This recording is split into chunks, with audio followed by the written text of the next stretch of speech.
ஆஸ்ட்ரோகிரிட்ஸ் நேயர்களுக்கு வணக்கம். நான் டாக்டர் தீபா அர்லாலன். இன்னைக்கு நம்ம என்ன டாபிக் பத்தி டிஸ்கஸ் பண்ண போறோம் அப்படின்னா, செவ்வாய் பயிற்சி இந்த முறை ஒரு நல்ல இம்பாக்டை ஏற்படுத்த போது ஆல்மோஸ்ட் நிறைய ராசிகளுக்கு அப்படின்னு சொல்லலாம். செவ்வாய் பயிற்சி எப்ப நடக்குது அப்படின்னா டிசம்பர் 7 2025 தனுசுல வந்து பாத்தீங்கன்னா செவ்வாய் பயிற்சியாகி அமர்றாரு. ஜனவரி மாசம் 16ஆம் தேதி வரைக்கும் அங்க இருப்பார். அப்ராக்சிமேட்லி 40 நாள் நிறைய ராசிகளுக்கு நற்பலன்களை கொடுக்க போறாரு அப்படின்றதுல எந்த விதமான சந்தேகமும் இல்லை. இது கூடவே வந்து பாருங்க, புதன் பகவான் டிசம்பர் மாதம் 21ஆம் தேதி செவ்வாயோட வந்து இணையறாரு தனுசு வீட்டுல. இணைஞ்சு ஏறக்குறைய வந்து பாத்தீங்கன்னா ஜனவரி மாசம் 16ஆம் தேதி வரைக்கும் செவ்வாயோடவே டிராவல் பண்ணுவாரு. இந்த செவ்வாயும் புதனும் கன்ஜங்ஷன் இது வந்து பாத்தீங்கன்னா 18 நாட்கள் இருப்பாங்க. ஆக இந்த 18 நாட்களுக்கு மட்டும் என்ன விதமான பலன்கள், அதே மாதிரி செவ்வாய் மட்டும் தனிச்சு அந்த நாட்களுக்கு என்ன விதமான பலன்கள் அப்படின்றது ரெண்டு பகுதியா நாங்க சொல்ல போறோம். வீடியோவை ஸ்கிப் பண்ணாம பாருங்க, அப்பதான் உங்களுக்கு தெளிவா புரியும். நேரத்தை வீண் பண்ணாம சட்டுன்னு உங்க ராசிக்கு என்ன மாதிரி பலன்கள் வருது பார்த்துடலாம் வாங்க. மேஷ ராசி அன்பர்கள், உங்களுக்கு முதல்ல செவ்வாய் தனிச்சிருக்கார் பாத்தீங்களா. காலகட்டம் நான் உங்களுக்கு சொன்னேன். 9ஆம் பாவத்துல செவ்வாய் தனிச்சிருக்கார். அவரால் என்ன மாதிரி பலன்கள் வரும் அப்படின்னா, உங்களுக்கு செவ்வாய் வந்து பாருங்க உங்க ராசிக்கும் அதிபன் அவன் தான். அதே மாதிரி 8ஆம் பாவம் 1க்கும் 8க்கும் அதிபன். உங்க சுயஸ்தானத்துக்கும் அவன் தான் அதிபன், அஷ்டமஸ்தானத்துக்கும் அவன் தான் அதிபன். அவன் இப்ப 9ஆம் பாவம் பாக்கியஸ்தானத்துல வந்து நிக்கிறான். பாக்கியஸ்தானத்துல வந்து இருக்கும் போது மேஷராசி என்பர்கள் நிறைய பேருக்கு வந்து பாருங்க வீடு வாங்குறதுக்கான பிராப்தம், அதே மாதிரி பாருங்க சொத்து பத்து நிலப்புலம், ஏதோ ஒரு ரெஜிஸ்ட்ரேஷன் இப்படின்னு பண்றதுக்கான பிராப்தம், ஏதோ ஒரு விதத்துல அதிர்ஷ்டம் அப்படின்றது வரும். புரியுதுங்களா? இது வந்து ஒரு ஃபர்ஸ்ட் விஷயம். ரெண்டாவது, அந்த 9ஆம் பாவம் அப்படின்றது நம்மளோட தந்தையை குறிக்கக்கூடிய ஸ்தானமும் அப்படின்றதுனால தந்தை கூட ஒரு உறவுல லைட்டா விரிசல் வர்றதுக்கு வாய்ப்பு உண்டு. உங்களோட கோபம் அப்படின்றத கம்மி பண்ணிக்கோங்க. காரணம் என்ன அப்படின்னா, செவ்வாய் பயங்கர கோவக்காரன். சட்டுன்னு டென்ஷன் ஆகுறது, பட்டுன்னு வந்து இரிட்டேட் ஆகுறது, கோவப்படுறது, கத்துறது, இந்த மாதிரி கொஞ்சம் அட்டமெண்டா ஆர்கியூ பண்றது, இந்த மாதிரி நிறைய விஷயம் வர்றதுக்கு வாய்ப்பு உண்டுங்க. இந்த எல்லா விஷயத்தையும் யார் கூடயுமே நீங்க பண்றது அப்படின்றது வேண்டாம். முக்கியமா உங்க தகப்பனாரோடையும் மாமனாரோடையும் இதை வந்து பண்றது அப்படின்றது வேண்டாம். யார் கூடயுமே பண்ணாதீங்க. ஓகேங்களா? அதுக்கும் மேல வந்து பாருங்க, உங்களோட ஹிடன் சீக்ரசிஸ் ஏதாவது இருக்கு அப்படின்னா அதெல்லாம் கொஞ்சம் காஷியஸா இருங்க. ஹிடன் சீக்ரசிஸ் இருக்கு, ஒரு எக்ஸாம்பிள் நான் சொல்றேன், உடனே ஐயோ நாங்க மேஷோங்க எங்களுக்கு அந்த மாதிரி கேரக்டர்ஸ் எல்லாம் கிடையாது அப்படின்னு சொல்லாதீங்க.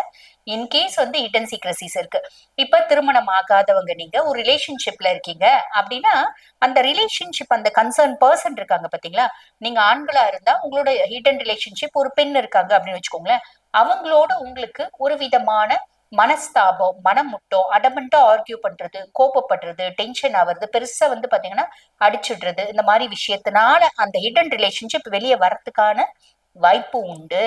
ஏன்னா 8ஆம் அதிபதி, அதுக்கும் மேல சுயஸ்தானத்துக்கும் அதிபதி அப்படின்றதுனால உங்களோட கோபத்தை உங்களால கண்ட்ரோல் பண்ண முடியாம கஷ்டப்படுவீங்க.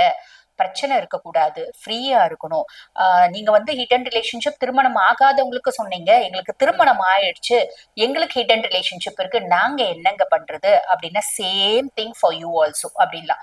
அதாவது இப்போ உங்களுக்கு திருமணம் ஆயிடுச்சு, நீங்க ஒரு ஹிடன் ரிலேஷன்ஷிப்ல இருக்கீங்க, அதுக்கு இங்க பாருங்க, நீங்க அந்த மாதிரி வந்து ஒரு எக்ஸ்ட்ரா ரிலேஷன்ஷிப்ல இருக்கீங்க அப்படின்னா இது வந்து நியாயமா தப்பா, செய்யலாமா வேண்டாமா, இது எவ்வளவு பெரிய தப்பு, இந்த மாதிரி எந்த ஒரு விஷயத்துக்குள்ளேயும் நாங்க வரமாட்டோம். காரணம் என்ன அப்படின்னா, உங்க வாழ்க்கை, முடிவெடுக்கக்கூடிய விஷயம் உங்களுது, உங்களோட personal. we are not supposed to interfere in your personal things.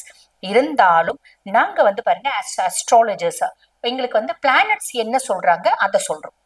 நீங்க செய்யறது தப்பு அப்படின்லாம் நாங்க சொல்ல விருப்பப்படல. அட் த சேம் டைம் வந்து பாருங்க மேஷம், நாங்க அந்த மாதிரி எல்லாம் கிடையாதுங்க. ஆல்மோஸ்ட் வி பீப்புளா வந்து வெரி வந்து ஃப்ராங்க். நாங்க வந்து பாருங்க விட்டு, அதாவது வெள்ளை பேப்பர் மாதிரி, எங்க லைஃப்ல எந்த விதமான கரையும் இல்லைன்னா ரொம்ப சந்தோஷம். புரியுதுங்களா? இந்த இந்த பதிவை பாக்குறவங்க அந்த மாதிரி ரிலேஷன்ஷிப்ல இருக்கவங்க இருப்பீங்க, எக்ஸ்ட்ரா மேரிட்டல் அஃபேர்ல இருக்கவங்க இருப்பீங்க, ரொம்ப இளம் வயசு லவ், எனக்கு வயசு அதிகம் கூட இருக்குங்க, எனக்கு லவ் இருக்கு, அதெல்லாம் எதுவா இருந்தாலும் இல்லாதவங்க இதை பத்தி கவலைப்படணும்ன்ற அவசியமே இல்லை. இருக்கிறவங்க இதுல காஷியஸா இருக்கணும் அப்படின்றது மட்டும்தான் இந்த இந்த பதிவினோட ஒரு அர்த்தம். புரியுதுங்களா? இதுக்கு கீழே வந்து இப்படியெல்லாம் இல்லை அப்படின்னா கமெண்ட் போடக்கூடாது. ஓகே.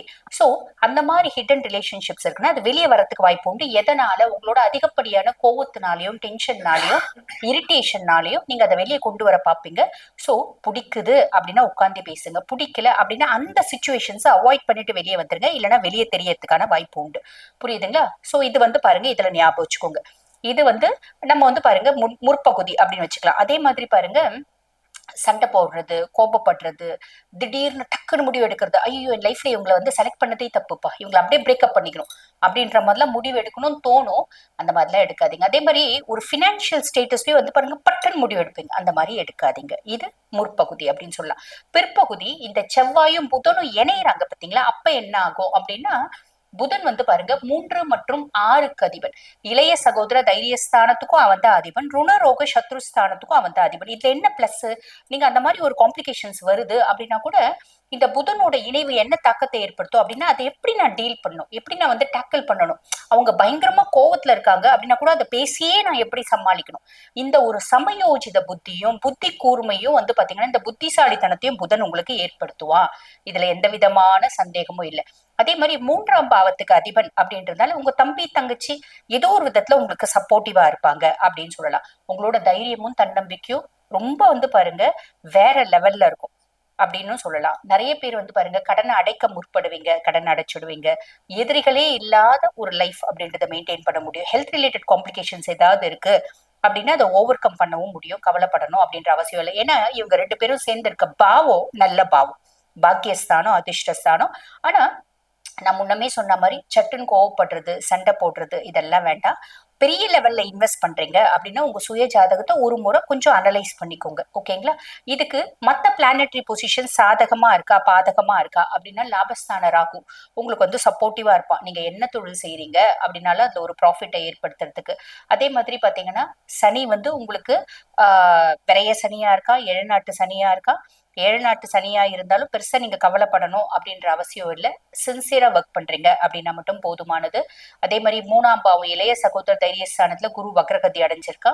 அப்ப நீங்க ஒரு விஷயத்த எடுத்துட்டு அந்த விஷயத்த செஞ்சது தப்பா ரைட்டா, இதை செய்யாம இருந்திருக்கலாமோ, இதை மாத்தி செஞ்சிருக்கலாமோ, இது எப்படி செஞ்சிருந்தா நல்லா இருந்திருக்குமோ, அப்படி செஞ்சிருந்தா நல்லா இருந்திருக்குமோ, ஒரு விதமான குழப்பம் இருக்கும். குழப்பமே வேண்டாம். ஒரு முடிவு எடுத்துட்டீங்க, செஞ்சுட்டீங்க.